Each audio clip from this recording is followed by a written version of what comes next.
شروع اللہ کا نام لے کر جو بڑا مہربان نہایت رحم والا ہے۔ حامیم، اس کتاب روشن کی قسم کہ ہم نے اس کو ایک مبارک رات میں نازل فرمایا، ہم تو خبردار کرنے والے ہیں۔ اسی رات میں تمام حکمت کے کام فیصل کیے جاتے ہیں، یعنی ہمارے ہاں سے حکم ہو کر بے شک ہم ہی فرشتوں کو بھیجتے ہیں۔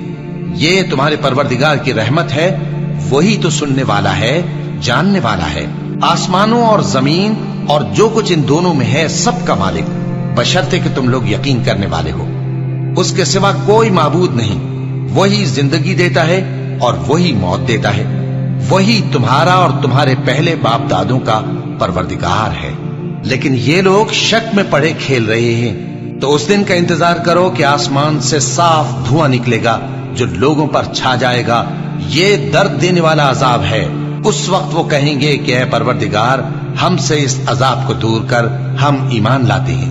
اس وقت ان کو نصیحت کہاں مفید ہوگی، جبکہ ان کے پاس پیغمبر آ چکے جو ہمارے احکام کھول کر بیان کر دیتے تھے۔ پھر انہوں نے ان سے منہ پھیر لیا اور کہنے لگے، یہ تو سکھایا پڑھایا ہوا ہے، دیوانہ ہے۔ ہم تو تھوڑے دنوں عذاب ٹال دیتے ہیں، مگر تم پھر کفر کرنے لگتے ہو۔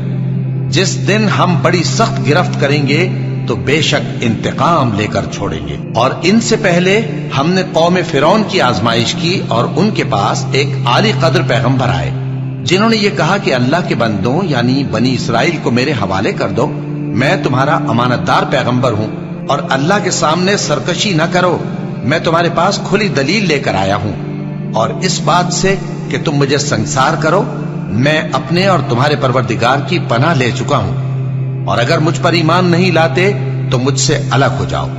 تب موسیٰ نے اپنے پروردگار سے دعا کی کہ یہ نافرمان لوگ ہیں۔ اللہ نے فرمایا کہ اچھا، میرے بندوں کو راتوں رات لے کر چلے جاؤ، اور فرعونی ضرور تمہارا تعاقب کریں گے، اور سمندر سے کہ ٹھہرا ہوا ہوگا پار ہو جانا، تمہارے بعد وہ پورا لشکر ڈبو دیا جائے گا۔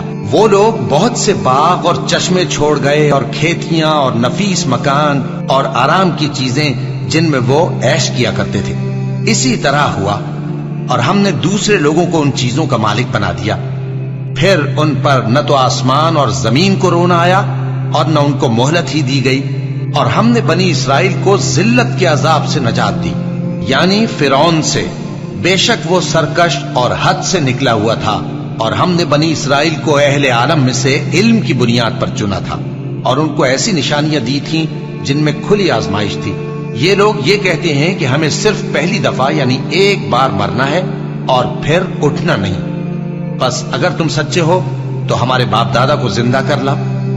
بھلا یہ اچھے ہیں یا تبا کی قوم اور وہ لوگ جو ان سے پہلے ہو چکے ہیں؟ ہم نے ان سب کو ہلاک کر دیا، بے شک وہ گناہگار تھے۔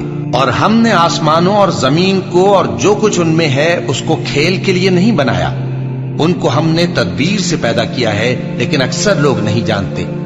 کچھ شک نہیں کہ فیصلے کا دن ان سب کے جی اٹھنے کا وقت ہے، جس دن کوئی دوست کسی دوست کے کچھ کام نہ آئے گا، اور نہ ان کو مدد ملے گی مگر جس پر اللہ مہربانی کرے۔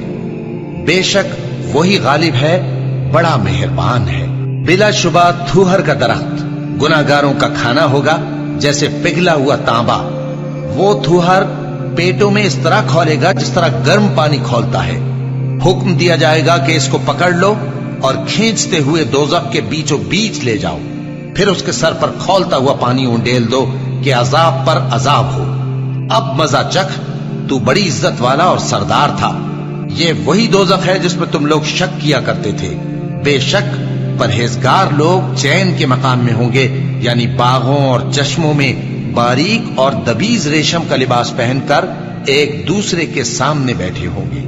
وہاں اس طرح کا حال ہوگا، اور ہم بڑی بڑی آنکھوں والی حوروں کو ان کی بیویاں بنا دیں گے۔